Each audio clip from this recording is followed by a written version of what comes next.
online. Ini teman-teman aku banyak yang nanya nih, nasabah ya, kenapa sih nilai tunai nggak balik? Di asuransi. Iya. Oke. Nilai tunai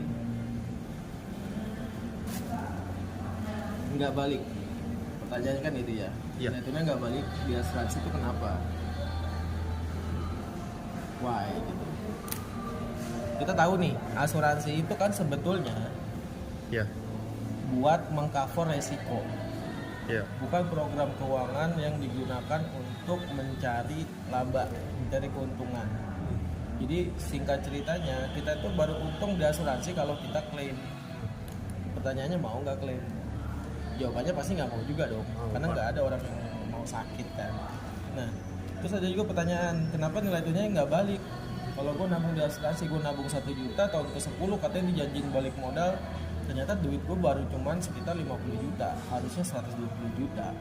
Nah, kita perlu pahamin gini weh, di asuransi itu ada banyak biaya.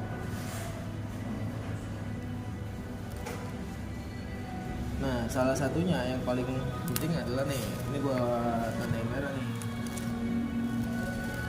biaya akuisisi, biaya admin, sama biaya asuransi. Nah, ini akan gue jelasin satu-satu ya. Apa itu biaya akuisisi, apa itu biaya admin, apa itu biaya asuransi. Gue akan mulai dari biaya akuisisi. Biaya akuisisi itu apa? Gampangnya kalau gue nggak jelasin orang, gue akan bilang biaya akuisisi itu adalah biaya klaim awal. Apa tuh biaya klaim awal? Kalian pernah sadar nggak? Kalau misalkan baru ikut asuransi 1 juta gitu ya, kena amit-amit penyakit, butuh dana 124 juta karena kecelakaan atau karena dia sakit apapun itu, di cover sama asuransi. Duit asuransi dari mana? Harusnya perusahaan asuransi cepat bangkrut dong. Perusahaan asuransi tidak akan bangkrut, karena apalagi perusahaan dia pasti nyari cuan gitu ya. Tapi dia kelola keuangannya sedemikian rupa dan dibebankan kepada nasabah dalam 3 biaya ini: biaya asuransi, biaya akuisisi, sama biaya admin. Nah, biaya akuisisi ini adalah biaya klaim awal. Gua akan bahas di salah satu asuransi di periode 2023 awal. Ya.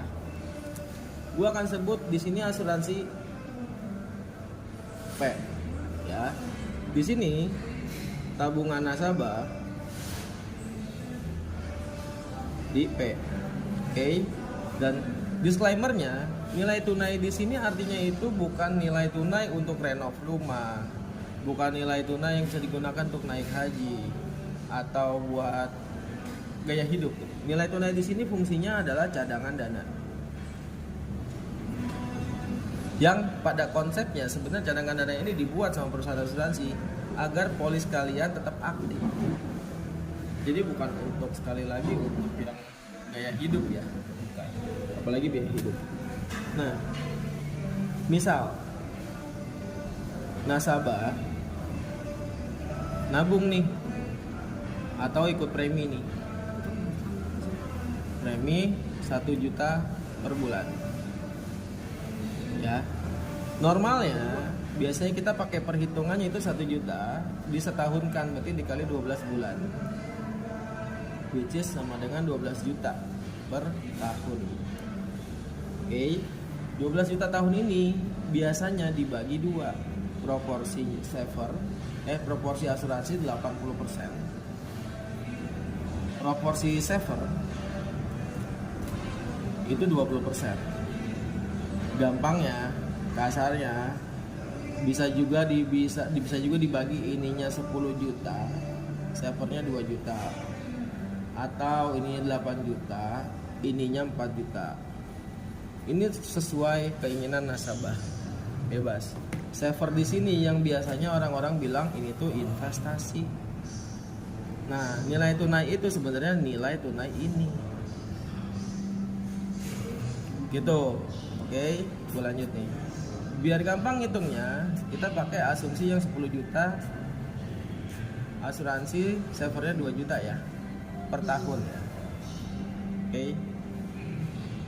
Kita bagi 5. Tahun pertama, tahun kedua, tahun ketiga, tahun keempat, tahun kelima, tahun keenam, dan seterusnya. Oke. Di sini tabungan nasabah di P, ini tabungan nasabah dari asuransi, ini tabungan nasabah dari saver. Sampai sini paham? Paham ya, kita lanjut ya. Ingat ya teman-teman, kita bahas biaya akuisisi dulu. Oke.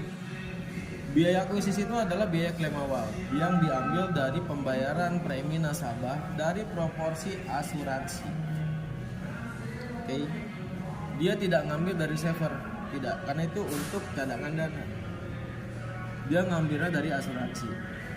Nah, dari premi yang disetorkan nasabah di tahun pertama, si perusahaan asuransi akan tarik 70%. Oke. Dari yang 10 juta. 30%-nya akan disimpan dalam tabungan nasabah di perusahaan asuransi itu sendiri, di polisnya dia, untuk cadangan dana. Tahun kedua, dia akan tarik lagi 70% dari proporsi ini juga. Di sini disimpan lagi 30%. Tahun ketiga, biaya akuisisinya mulai diturunkan karena resikonya bukan resikonya. Nasabah makin banyak, maka resikonya makin dibagi ke lebih banyak orang lagi. Jadi kalau bicara asuransi itu bicara arisan sakit. Jadi kalau lu untung ya nariknya apa ya, harus sakit dulu gitu. Tahun ketiga, si asuransi ini akan tarik 20%.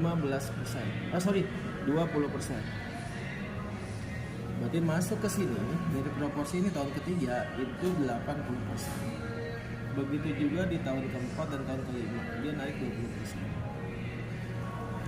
Tahun keempat dan kelima nasabah dapat 80% dari proporsi. Nah, setelah 5 tahun biaya akuisisi, maka sudah tidak dikenakan lagi. Dan tahun ke-6 itu pure masuk ke nasabah 100%. Oke, sekali lagi gue ulangin, ini untuk kondisi 2023 awal ya. 2024 akuisisi ini kalau di total nih kan ini 140 tambah 60 ini 200% nih biaya akuisisinya. 2024 awal sampai sekarang biaya akuisisi itu tetap 200%, tapi dibagi dalam 10 tahun. Dibagi dalam 10 tahun. Oke. Nah, dari saver yang 2 juta ini ya, itu masuk ke rekening nasabah di asuransi itu 95%. Ini 95% dan seterusnya. Dipotong admin 5%. Oke. Nah, ini dana yang ada di nasabah itu belum dipotong biaya asuransi. Biaya asuransi itu adalah biaya yang harus dikeluarkan hangus, sifatnya hangus, tidak kembali lagi, karena kita untuk beli produk selama kita mau di cover gitu. Artinya kalau kondisinya seperti ini belum dikenakan nih biaya asuransi nih. Baru di tahun keempat itu dikenakan biaya asuransi. Kenapa biaya asuransi dikenakan di tahun keempat? Karena di tahun pertama, tahun kedua itu masih besar biaya akuisisinya. Jadi si asuransi juga kasihan, kalaupun gue debet nantinya akan minus. Maka biaya asuransinya itu dipending sampai 3 tahun. Baru di tahun keempat itu dikenakan biaya asuransi di tahun pertama, tahun kedua, dan ketiga ini diakumulasi dikenakan tahun keempat.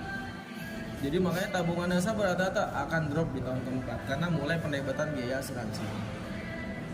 Ini jawaban kenapa nabung 10 tahun kok duit gua nggak 120 juta kalau preminya 10 juta, kalau preminya 1 juta per bulan atau 12 juta setahun, karena ada biaya-biaya. Makanya kita tidak sarankan kalau misalkan nabung pengen dapat uang di asuransi, sangat tidak disarankan. Banyak instrumen-instrumen yang lebih besar untuk dapat feedbacknya kayak emas, saham itu silakan cari sendiri deh. Tapi di asuransi pola pembagian keuangannya seperti ini. Ini jawaban kenapa 10 tahun kok dana gua nggak terkumpul. Tapi kalau tahun pertama udah mengalami kecelakaan atau segala macam butuh ratusan juta, maka asuransi siap untuk mencairkan. Sampai sini jelas? Clear ya? Oke guys, thank you.